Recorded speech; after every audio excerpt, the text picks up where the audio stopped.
So we all love the Jedi, right?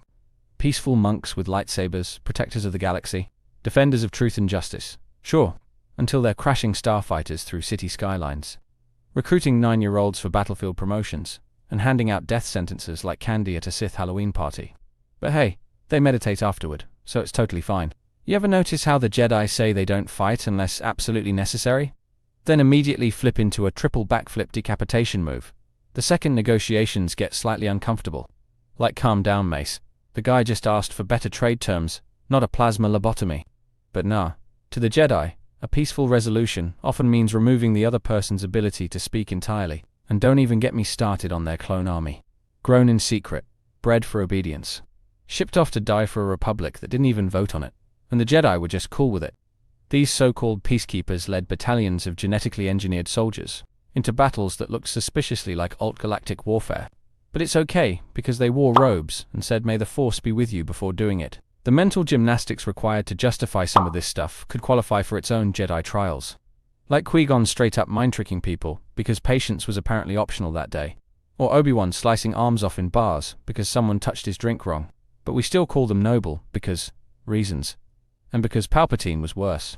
Which, sure, but that's not exactly a high bar. But the real kicker is how they still viewed themselves as enlightened, as moral, as untouched by the ugliness around them. Even while standing ankle-deep in the wreckage of their own decisions, they thought they were playing chess. But they were just another piece on Palpatine's board, and they never saw the checkmate coming until the saber was already at their backs. In this video, we're breaking down how the Jedi went from wise peacekeepers to war-torn generals in denial. How their code bent so hard it might as well have been written on rubber. And why the Order's slow collapse wasn't just tragic, it was inevitable. From battlefield ethics to philosophical breakdowns, we're pulling off the Jedi's robes and taking a good long look at what was really underneath. So let me get this straight. The Jedi call themselves peacekeepers, and they do this by leading a war. With a cloned army they never freed, against an enemy they never fully understood. All while slicing people in half, like they're auditioning for a galactic fruit ninja contest. Something doesn't quite line up. From the start, the Jedi Order made itself look like the moral compass of the galaxy. Wisdom, serenity, balance. But then the Clone Wars hit, and suddenly they were okay with blowing up ships, bombing cities, and wiping out entire droid foundries without a second thought. It's like saying you're a vegetarian while eating a steak because it was cooked within a piece. Even worse, they were totally cool with sending literal children into battle. Ahsoka was 14 when she got assigned a clone battalion. And don't forget the Padawans slicing up battle droids like they were playing space dodgeball with live ammo. But somehow, this was all considered okay because it was defensive. The Jedi justified it all with vague terms like necessary and for the greater good. But when you really dig into their actions, it starts to look less like peacekeeping and more like damage control wrapped in robes. The line between hero and hammer starts to blur real fast, and once you see the cracks, you can't unsee them. Which begs the question, were the Jedi really upholding peace? Or just enforcing their version of order with a conveniently shiny code and a whole lot of plausible deniability? This is where I start getting annoyed, because the Jedi didn't just slip into war, they dove in head first, lightsabers blazing, like they'd been itching for a fight since the High Republic ended. And then they had the nerve to act shocked when things spiraled out of control. They made themselves generals overnight, started giving kill orders, and got real comfortable calling the shots in systems they barely understood. Remember when Mace Windu casually dropped into Geonosis and kicked off a full-on battle in an arena?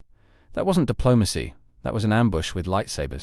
Then there's the Jedi's obsession with the will of the Force as an excuse for everything. Like, oh, we just launched a covert op that ended in an assassination. No biggie, the Force willed it. Anakin murdered Count Dooku in cold blood on Palpatine's advice. And no one blinked because the rules were already out the window. It's actually heartbreaking when you think about it. The Jedi didn't set out to become soldiers. They genuinely believed they were protecting peace, doing what was right. But somewhere along the way, they lost the plot. And by the time they noticed, it was already too late. Clones looked up to the Jedi as mentors, even friends. But to the Order, they were just assets, expendable tools in a larger game. And the Jedi didn't fight that. They accepted it, rationalized it, and kept marching. While those same clones died in their arms, nameless and forgotten, Ahsoka walked away because she saw it. She saw the cracks in the code, the way the Order had drifted. Not just from the Republic, but from its own values. And she wasn't alone. Even Obi-Wan, arguably the most Jedi of the Jedi, hesitated when it came to Anakin. because he knew the rules no longer matched the reality. You watch episodes like IMMORAL or The Siege of Mandalore, and you feel it. That growing unease, that hollow ache. The Jedi were winning battles, sure, but they were losing themselves with every victory. And no one stopped to ask if it was still worth it. They didn't fall because they were weak. They fell because they were tired, confused, and unwilling to admit that maybe, just maybe, they'd already crossed the line they swore to protect. And yet, for all their missteps, you can't deny how powerful the Jedi were. They weren't just warriors, they were legends, capable of leaping into battle and shifting the tide. With a wave of their hand, their presence on the battlefield could rally armies, inspire hope, and crush entire fleets. Plo Koon flying through the clouds, slicing droids mid-air. Kit Fisto grinning while deflecting blaster bolts underwater. Luminara walking through fire with absolute calm. These weren't normal people, they were mythic. Walking stories etched into the very bones of the galaxy. Even at their worst, there was something noble about their struggle. They were flawed, but they were trying. Jedi like Shakti fought to preserve what little humanity they could in the chaos. Yoda meditated between battles, seeking answers even as the war demanded action. There was always a tension between what they wanted to be and what they had to become. That's the part that hurts the most. Watching people with immense power try to hold on to their ideals in a world that no longer plays by those rules. It's like watching a cathedral collapse, majestic, sacred, and inevitable. The Jedi were symbols of hope. Even when they were making impossible choices, and the galaxy watched them, believed in them, right up until the moment the lights went out. But here's the thing, not all of the Jedi were blind, and not all of them fell. Some of them broke free of the dogma, saw the rot inside the temple walls, and tried to make things right in their own way. That's where the future lives in, the ones who walked away. Kanan Jarrus taught Ezra how to think for himself. Ahsoka saved lives without the Jedi Council's permission. Even Luke, in his early years, believed the Order could be rebuilt into something better. Not just a return to the old ways, but a new kind of balance. You see it in moments of compassion. Obi-Wan sparing Maul at the end. Yoda letting go of his pride and admitting failure. The light didn't disappear, it just scattered, waiting for someone brave enough to gather the pieces and build something new. Star Wars has always been about redemption, and the Jedi aren't immune to that. They made mistakes, massive ones, but they also left behind examples of courage, empathy, and change. That's what gives the story power. Not the fall, but what comes after. There's hope in knowing that peace doesn't have to come from control.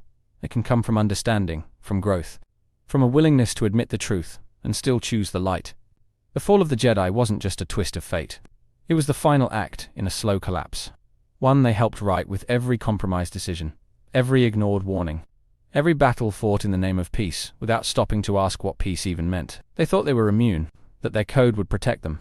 But the truth is, the Jedi were so busy defending the galaxy that they stopped defending themselves. And when the hammer came down, they were too tired, too scattered, too broken to stop it. Palpatine didn't just defeat them with power. He defeated them with patience. He let them unravel themselves. And when the time came, all he had to do was give the final push. And they fell not with a scream, but with a sigh. That's the tragedy of the Jedi. They weren't evil. They weren't villains. They were good people who lost their way while trying to do good things in a world that demanded compromises they weren't ready to face. And maybe that's the lesson. Power means nothing without clarity. Peace means nothing without accountability.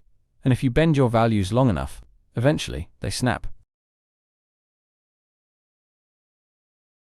Thank you for watching. If you enjoy my videos, please consider looking at my pinned comment and checking out the links for my Amazon storefront. It contains my favorite Legos, my gear in which I make videos, and comics that I read on a daily basis. I update it constantly, so please take a moment and click on the link. On top of that, check out my second channel, Critical Analysis Hub Plus, and my third channel, Critical Analysis Hub XP. Just one click would go on a long way in supporting my channels and future in YouTube.